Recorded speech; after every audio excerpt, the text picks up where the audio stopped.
Hello friends, నా పేరు Ram. Suppose మీ చేతులు ఇప్పుడు 10,00,000 ఉన్నాయనుకోండి. అది మీరు మ్యూచువల్ ఫండ్స్‌లో లంసమ్‌లో ఇన్వెస్ట్ చేస్తారా? లేకుంటే మార్కెట్స్ కొంచెం స్లోగా ఉన్నాయి. లాస్ట్ 1 ఇయర్ నుంచి పెద్దగా మూవ్ అవ్వలేదు కాబట్టి, మార్కెట్ రిస్క్‌లు ఉన్నాయి కాబట్టి ఎస్ఐపి ద్వారా ఇన్వెస్ట్ చేస్తారు. ఈ క్వెషన్స్ చాలా మంది ఇన్వెస్టర్స్ మైండ్స్‌లో ఉన్నాయి. ఇప్పుడు ఎస్ఐపి ద్వారా ఇన్వెస్ట్ చేయాలా? లేకుంటే లంసమ్ ద్వారా ఇన్వెస్ట్ చేయాలా? లేకుంటే కొంత కరెక్షన్ జరిగిన తర్వాత ఇన్వెస్ట్ చేయాలా? ఇట్లాంటి డౌట్స్ చాలా మంది ఇన్వెస్టర్స్‌లో ఉన్నాయి. సో, ఈ సెషన్‌లో మనం ఒపీనియన్స్‌తో కాకుండా ఒక ప్రాపర్ డేటాతో ప్రాపర్ 15 ఇయర్స్ డేటా స్టడీ చేసి ఎస్ఐపిలో ఇన్వెస్ట్ చేయటం బెటరా? లేకుంటే లంసమ్‌లో ఇన్వెస్ట్ చేయటం బెటరా? లేకుంటే ఈ రెండిటి కాంబినేషన్‌తో ఇన్వెస్ట్ చేయొచ్చా?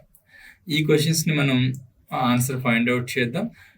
నేను 3 సెట్స్ డేటా తీసుకుంటాను. లార్జ్ క్యాప్ సంబంధించిన డేటా, ఇండెక్స్ సంబంధించిన డేటా తీసుకుంటాను. మిడ్ క్యాప్ ఇండెక్స్ సంబంధించిన డేటా తీసుకుంటా, అలానే స్మాల్ క్యాప్ ఇండెక్స్ సంబంధించిన డేటా తీసుకుంటా. సో ఈ స్టడీలో భాగంగా అగైన్ ఎస్ఐపిలో మనం ఇన్వెస్ట్ చేసినట్టయితే ఈ 3 కేటగిరీస్లో ఎలాంటి రిటర్న్స్ వర్కౌట్ అవుతాయి, అలానే ఎలాంటి రిస్క్స్ ఉంటాయి. సో ఇన్వెస్టిగేషన్ స్టార్టింగ్ దగ్గర నుంచి market drawdowns or market fall ఎలా ఉంది, ఎలాంటి రిస్క్లు ఉంటాయి ఎస్ఐపిలో, అలానే లంసమ్లో, అలానే సేమ్ మిడ్ క్యాప్ అలానే స్మాల్ క్యాప్ కూడా ఈ విధమైన స్టడీ చేద్దాం. So end of the study కల్లా మీకు ఎస్ఐపిలో ఇన్వెస్ట్ చేయటం మీకు సూట్ అవుతుందా, లంసమ్లో ఇన్వెస్ట్ చేయటం బెటర్గా ఉంటుంది అన్న క్లారిటీ వస్తుంది. అలానే ఇలాంటి ఏదైతే లాస్ట్ 1.5-2 ఇయర్స్ నుంచి మార్కెట్ డౌన్ ఫేస్ చేస్తున్న వాళ్ళు ఉంటారో వాళ్ళకు కూడా హిస్టారికల్ డేటా స్టడీ చేయడం ద్వారా మీకు ఒక కైండ్ ఆఫ్ క్లారిటీ వస్తుంది. మీరు స్టిక్ అయి ఉండాలా మీ ఇన్వెస్ట్మెంట్స్కి, లేకుంటే ఎగ్జిట్ అవ్వాలా, ఇట్లాంటి క్లారిటీ అంతా కూడా చాలా క్లియర్గా వస్తుంది. ఇప్పుడు మనం స్టడీ చూద్దాం. సో ముందుగా లార్జ్ క్యాప్ ఇండెక్స్ సంబంధించి డేటా చూద్దాం. సో ఇక్కడ ఈ ఎక్సెల్లో నేను నిఫ్టీ లార్జ్ క్యాప్ అంటే టాప్ 100 కంపెనీస్ ఏవైతే ఉంటాయో అవి లార్జ్ క్యాప్లో ఉంటాయి. సో వాటికి సంబంధించిన డేటా, ఇదేది పర్టికులర్ ఫండ్ కాదు. సో నేను ఇండెక్స్లోనే ఇన్వెస్ట్ చేసినట్టయితే ఎలాంటి రిటర్న్స్ వస్తాయి అన్నది మనం ఇక్కడ డిస్కస్ చేస్తున్నాం. ఓకే, సో ముందుగా ఈ నిఫ్టీ లార్జ్ క్యాప్లో ఒక 10,000 రూపీస్ 2011 నుంచి 2025 వరకు మనం 15 ఇయర్స్ డేటా తీసుకున్నాం. 15 ఇయర్స్ పాటు ఇన్వెస్ట్ చేస్తున్నట్టయితే ఎలా ఉంటుంది మన పోర్ట్ఫోలియో అనేది ఇక్కడ బ్రీఫ్గా స్టాటిస్టిక్స్ చూద్దాం. తర్వాత మనం కొంచెం డీటెయిల్స్లోకి వెళ్దాం. టోటల్ అమౌంట్ వచ్చేసి 18 lakhs అవుతుంది. 18 lakhs మీద ఎస్ఐపి మార్కెట్ వాల్యూ వచ్చేసి 56 lakhs అవుతుంది. దాని మీద గ్రోత్ వచ్చేసి 38 lakhs గ్రోత్ వచ్చినట్టు అవుతుంది. 13.9 or 14% సిఏజిఆర్ రిటర్న్ వర్కౌట్ అయినట్టు అవుతుంది. సో ఇంకొంచెం మనం డీటెయిల్లోకి వెళ్ళినట్టయితే ఇది 2011 నుంచి ఇది ఇన్వెస్ట్మెంట్ పీరియడ్ అనమాట. ఓకే, సో ఈ రెండు కాలమ్స్ మీద ఫోకస్ చేయండి సో దట్ మనకి అవసరమైన ఇన్ఫర్మేషన్ డిస్కస్ చేయొచ్చు. ఇవి క్యూములేటివ్ డేటా 10,000 20,000 అట్లా ఎస్ఐపి అమౌంట్ యాడ్ అవుతుంటుంది ఇక్కడ. అలానే దీనికి సంబంధించిన ఎగ్జాక్ట్గా మార్కెట్ వాల్యూ ఎంత ఉందన్నది ఇక్కడ మనకు కనిపిస్తుంటుంది. ఓకే, ఇక్కడ నేను ఈ రెడ్ కలర్లో హైలైట్ చేసింది మనం ఇన్వెస్ట్ చేసిన అమౌంట్ కంటే కూడా ఇనీషియల్ 2011 ఇయర్లో తక్కువకు ఉందన్నమాట. సో అది రెడ్ కలర్లో హైలైట్ చేసాము. సో ఇది లాస్కి సంబంధించింది కాబట్టి నేను లాస్ పర్సంటేజ్ ఎంత వచ్చింది అన్నది కూడా క్యాలిక్యులేట్ చేస్తాను. ఇది క్యాలిక్యులేట్ చేస్తున్నాను.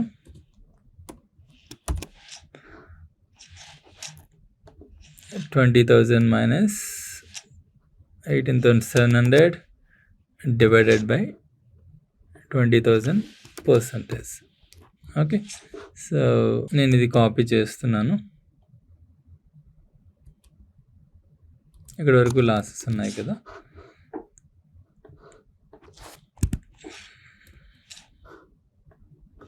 సో మీరు ఇక్కడ చూసినట్టయితే ఈ లార్జ్ క్యాప్ ఫండ్లో కూడా మనం 2011 ఎండింగ్ వరకు చూసుకున్నా కూడా 1,20,000 ఇన్వెస్ట్ చేసాం. 1,08,000 మాత్రం ఉంది, 9% లాస్లో ఉంది. సో మ్యాక్సిమం లాస్ చూసింది ఎప్పుడు 1 year దాటిన తర్వాత ఇక్కడ 14% లాస్ వరకు కూడా మనం చూస్తామన్నమాట. ఇంకా తర్వాత పీరియడ్స్లో ఈ లార్జ్ క్యాప్ ఇండెక్స్లో ఇన్వెస్ట్ చేసిన వాటిల్లో మనం పెద్దగా లాస్ చూసింది లేదు. ఇక్కడ 3 years ఎండింగ్లో చూసినట్టయితే 3,60,000 ఇన్వెస్ట్ చేసినట్టయితే 4 lakh ప్లస్ ఉంది. అలానే తర్వాత పీరియడ్స్లో కూడా ఎక్కడ కూడా మీరు లాస్ట్ చూడలేదు, ఇన్వెస్ట్ చేసిన వాల్యూ కంటే కూడా బెటర్గానే ఉంది. లార్జ్ క్యాప్స్ అన్నవి స్టేబుల్గా ఉంటాయి కాబట్టి సో ఇలా మనకి పెద్దగా లాస్ చూసింది లేదు. ఈవెన్ 2020కి వచ్చిన తర్వాత అరౌండ్ 40% మార్కెట్ క్రాష్ అయినప్పటికీ అప్పుడు కూడా ఈ లార్జ్ క్యాప్ ఫండ్ లాస్‌లోకి వెళ్ళలేదు. ఇక్కడ 11,20,000 ఇన్వెస్ట్ చేసినట్టయితే 13,50,000 వరకు. మన స్టడీ పీరియడ్‌లో ఎండ్‌కి వచ్చినట్టయితే 18,00,000 ఇన్వెస్ట్ చేసినట్టయితే 56,00,000 ఉంది. ఇది ఎస్ఐపి ద్వారా చేసింది. ఇప్పుడు లంసమ్ ద్వారా ఇన్వెస్ట్ చేసినట్టయితే ఎలా ఉండదో చూద్దాం. బిఫోర్ దట్ మీరు గ్రాఫికల్‌గా కూడా దీన్ని అబ్జర్వ్ చేయొచ్చు. ఇక్కడ మనం ఫస్ట్ 1.5 ఇయర్ వరకు కూడా పెద్దగా ప్రాఫిట్స్ లేవు మనం పెట్టిన దాంట్లో. తర్వాత నుంచి ఇది ఏదైతే మార్కెట్ వాల్యూ బార్ ఉందో అది బాగా పైకి వెళ్తుంది. సో ఇప్పుడు చాలా ఎక్కువగా ఉంది కాబట్టి ఇప్పుడు ఎట్లాంటి కరెక్షన్ లాస్ట్ ఇయర్‌లో 2025లో 24 ఎండింగ్ 25 బిగినింగ్‌లో కరెక్షన్ జరిగింది కదా 15% వరకు. ఆ కరెక్షన్ కూడా పెద్ద ఇంపాక్ట్ చూపించలేదు. మీరు చూడొచ్చు చాలా గ్యాప్ ఎక్కువ ఉంది కాబట్టి. ఓకే. ఇప్పుడు లంసమ్‌లో ఇన్వెస్ట్ చేసినట్టయితే ఎలా ఉండదన్నది కూడా చూద్దాం. సో ఇది lump sum data. Again lump sum same ఫండ్‌లో నేనిక్కడ ఎస్ఐపిలో మనం 15 ఇయర్స్ పాటు ఇన్వెస్ట్ చేస్తే 18,00,000 అయింది కాబట్టి అదే 18,00,000ని బిగినింగ్ ఆఫ్ 2011లో ఇన్వెస్ట్ చేసినట్టయితే ఎలా ఉంటదన్నది చూద్దాం. కంపారిజన్ పర్పస్‌కి సేమ్ అమౌంట్ తీసుకున్నాం. 2011లో 18,00,000 ఇన్వెస్ట్ చేసుండుంటే ఇప్పుడు ఎలా ఉండదన్నది చూద్దాం. ఆబ్వియస్‌గా రిటర్న్స్ ఎక్కువగానే ఉంటాయి. ఎందుకంటే చాలా ముందుగా ఇన్వెస్ట్ చేసున్నాం కాబట్టి. ఇక్కడ అరౌండ్ 95,00,000 అయ్యుండేది మార్కెట్ వాల్యూ. 77,00,000 ప్రాఫిట్ వచ్చుండేది. బట్ సిఏజీఆర్ రిటర్న్ ఎస్ఐపి కంటే కూడా తక్కువగానే ఉంది. అక్కడ 14% ఉన్నట్టయితే ఇక్కడ దగ్గర 11.76 అంటే 12% దగ్గర ఉంది. సో ఇందులో కూడా రిస్క్స్ ఎలా ఉన్నాయన్నది చూద్దాం. ఇక్కడ రిస్క్స్ చూసినట్టయితే అక్కడ కంటే ఎక్కువ రిస్క్స్ ఉంది. ఎందుకంటే 2011 చూసినట్టయితే మనం 14% మాత్రమే డ్రాడౌన్ చూసాం అక్కడ, రైట్? ఇక్కడ 20% డ్రాడౌన్ ఉంది ఇక్కడ 2011 ఎండింగ్‌కి. అలానే 2012 బిగినింగ్‌లో కూడా 25% వరకు కూడా పడింది. సో మనకి losses up to I think almost 2013 10th month వరకు కూడా లాసెస్ ఉన్నాయి. అంటే మన క్యాపిటల్ కంటే కూడా ఎక్కువగా వెళ్ళలేదు. మధ్య మధ్యలో కొంత క్యాపిటల్‌ని క్రాస్ అయినప్పటికీ మళ్ళీ లాస్‌లోకి వెళ్ళింది. ఆల్మోస్ట్ 3 ఇయర్స్ పీరియడ్ పాటు మనం పెట్టిన 18,00,000ని క్రాస్ అవ్వలేదు. లంసమ్‌లో ఉన్న రిస్క్స్ ఏంటంటే మార్కెట్ కొంచెం హైలో ఉన్నప్పుడు ఇన్వెస్ట్ చేసినట్టయితే ఇలాంటి ఎక్కువ రిస్క్‌లు లంసమ్‌లో మనం చూస్తూ ఉంటాం అనమాట. సో ఎస్ఐపీలు అంటే like rupee cost averaging out అవుతూ ఉంటుంది కాబట్టి మనకి ఇంత డ్రాడౌన్ ఎస్ఐపీలో కనిపించదు. సో ఎస్ఐపీకి లంసమ్‌కి ఈ రిస్క్స్ ఉంటాయి. కాకపోతే ఓవరాల్‌గా ఫైనల్‌గా రిటర్న్స్ చూసుకునేటప్పుడు మనకి లంసమ్‌లో ఎక్కువగా రిటర్న్స్ వర్కౌట్ అవుతుంటాయి. ఎందుకంటే అమౌంట్ అంతా కూడా మనం ముందుగానే పెట్టేసి ఉంటాం కాబట్టి. సో ఫైనల్ అమౌంట్ చూసినట్టయితే 18,00,000 ఇన్వెస్ట్ చేసింది 15 ఏళ్ల క్రితం. మనకి 12% రిటర్న్ వర్కౌట్ అయినప్పటికీ అది దగ్గరగా 95,00,000 అయింది. సో ఎన్ని టైమ్స్ పెరిగింది? దగ్గరగా 5 టైమ్స్ పెరిగింది. సో మన ఎస్ఐపిలో చూసినట్టయితే ఎస్ఐపిలో 3 టైమ్స్ మాత్రమే పెరిగింది. సో సేమ్ ఎగ్జాంపుల్ని మనం మిడ్ క్యాప్లో కూడా చూద్దాం, అలానే స్మాల్ క్యాప్లో కూడా చూద్దాం. సో ఇంకొంచెం క్విక్గా చూసేద్దాం. ఈ డేటా అంతా నేను ఈ ఫాల్ డ్రాడౌన్ అంతా నేను వేసుకుని ఉంచుకున్నాను ఆల్రెడీ. సో ఇది వచ్చేసి మిడ్ క్యాప్ ఇండెక్స్ 150 కంపెనీస్. అంటే మిడ్ క్యాప్ డెఫినేషన్ ఏంటంటే 101 నుంచి 250 కంపెనీస్ మధ్యలో ఉన్న కంపెనీస్ ఈ ఇండెక్స్లో ఉంటాయి. సో వాటిల్లో ఇన్వెస్ట్ చేసినట్టయితే ఎలా రిటర్న్స్ ఉన్నాయి? సేమ్ పీరియడ్ తీసుకున్న 2011 నుంచి 2025 వరకు. సో సేమ్ అదే 18,00,000 ఇన్వెస్ట్ చేసినట్టయితే ఈవెన్ ఎస్ఐపిలో కూడా మిడ్ క్యాప్లో 90 lakhs మార్కెట్ వాల్యూ ఉంది. 72 lakhs ప్రాఫిట్ వచ్చింది. 19% సిఏజీఆర్ రిటర్న్ వర్కౌట్ అయింది. సో ఇందులో ఫాల్ చూసినట్టయితే ఫస్ట్ 1 ఇయర్లో అయితే అరౌండ్ 19% వరకు కూడా ఫాల్కి వెళ్ళింది. So mid cap large cap కంటే కొంచెం రిస్క్ ఎక్కువ కాబట్టి ఫాల్ పర్సంటేజ్ కూడా ఆబ్వియస్గా ఎక్కువగా ఉంటుంది. అలానే అగైన్ ఇది అప్ టు 3 ఇయర్స్ వరకు కూడా మనకు మధ్యలో ప్రాఫిట్ వచ్చినప్పటికీ, అంటే మనం పెట్టిన దానికంటే ఎక్కువగా ఉన్నప్పటికీ 3 ఇయర్స్ తర్వాత కూడా మళ్ళీ లాస్ చూసాం. దగ్గరగా 5-6% లాస్ ఇక్కడ చూసాం. సో సేమ్ ఇప్పుడు మనం మిడ్ క్యాప్ లంసమ్ కూడా చూద్దాం. So huge difference. 18 lakhs mid క్యాప్లో మనం ఇన్వెస్ట్ చేసిన లంసమ్ ఏదైతే ఉందో 1.7 crore అయి ఉండేది 15 ఇయర్స్ తర్వాత. Okay, 1.53 crore profit. CAGR return చూసినట్టయితే అగైన్ ఎస్ఐపి రిటర్న్ కంటే కూడా తక్కువగానే ఉంది, 16% ఉంది. ఓకే, ఇందులో ఎట్లాంటి డ్రాడౌన్స్ ఉన్నాయో చూద్దాం. సో 1 year తర్వాత పెట్టిన దగ్గర నుంచి ఆల్మోస్ట్ ఎప్పటి వరకు 3 years పైనే, ఆల్మోస్ట్ 3 ఇయర్స్ దాటి 3 మంత్స్ వరకు కూడా లాస్‌లోనే ఉంది. సో, మనం పెట్టిన 18 లాక్స్ కంటే కూడా డౌన్‌లోనే ఉంది ఈ పీరియడ్ అంతా కూడా. సో, 2 ఇయర్స్ దాటిన తర్వాత కూడా 19%, 15%, 18% లాస్‌లో కూడా ఈ పోర్ట్‌ఫోలియో ఉన్నట్టు. ఓకే. సో, అయినా కూడా తర్వాత మార్కెట్ పెరిగేటప్పుడు సో, ఇట్లా గ్రో అవుతూ వచ్చింది. ఈవెన్ 2020లో కూడా ఇది ఆల్మోస్ట్ డబుల్ ఉంది. ఇది పెద్దగా లాస్ దగ్గరకు కూడా అంటే క్యాపిటల్ దగ్గరకు కూడా ఏమాత్రం ఎళ్ళలేదు 2020 కోవిడ్ ఫాల్‌లో కూడా. So, end of the 15 years తర్వాత చూసుకున్నట్టయితే ఎన్ని టైమ్స్ పెరిగింది? దగ్గరగా 9.5 టైమ్స్ పెరిగింది 15 ఇయర్స్‌లో మనం పెట్టిన క్యాపిటల్ మిడ్ క్యాప్ ఇండెక్స్‌లో.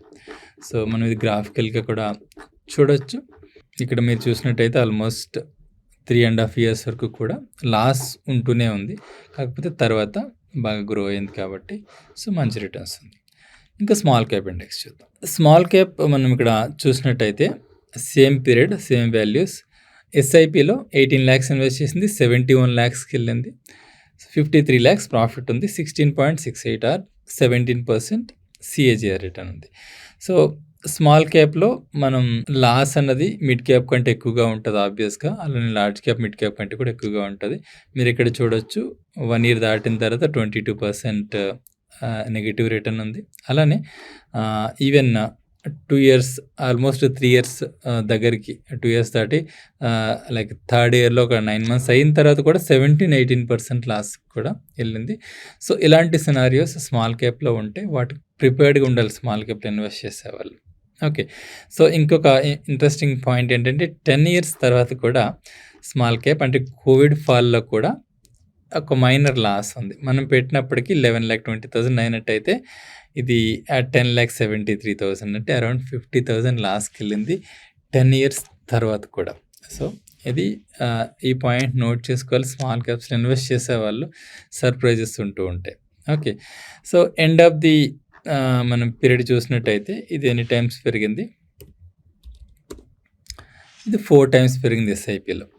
ఇంకా లంప్ సమ్‌లో మనం చూసినట్టయితే ఈ గ్రాఫ్ మీరు చూసినట్టయితే ఇక్కడ చూడొచ్చు. స్మాల్ క్యాప్ మట్టుకు ఈవెన్ 10 ఇయర్స్ తర్వాత కూడా మనం పెట్టిన దానికంటే డౌన్‌కొచ్చింది. బట్ తర్వాత బాగా గ్రో అయింది కాబట్టి ఇప్పుడు బెటర్‌గా ఉంది. ఓకే. సో, స్మాల్ క్యాప్‌లో ఇన్వెస్ట్ చేసేవాళ్ళు ఈ రిస్క్స్‌ని అండర్‌స్టాండ్ చేసుకోవాలి.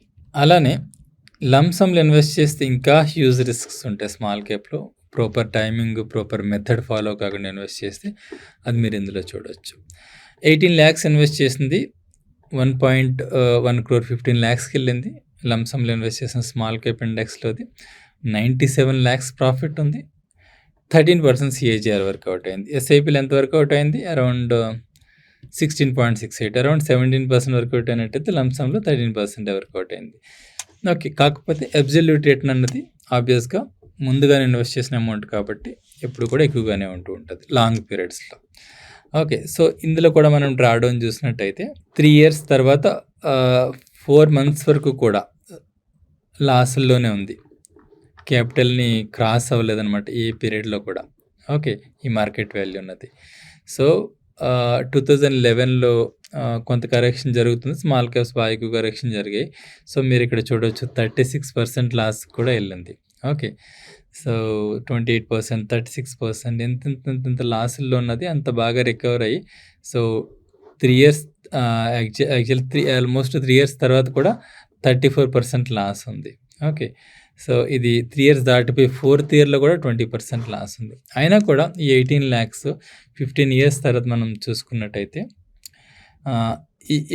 ఈ లంప్ సమ్ ఆప్షన్‌లో వచ్చేసి మనకి కోవిడ్ పీరియడ్‌లో అయితే లాస్‌కి వెళ్ళలేదు. Okay. So, end of the 15 years తర్వాత మనం చూసుకున్నట్టయితే ఎన్ని టైమ్స్ పెరిగింది? అరౌండ్ 6 టైమ్స్ గ్రో అయింది. సో, సేమ్ మనం గ్రాఫ్‌లో కూడా చూడొచ్చు.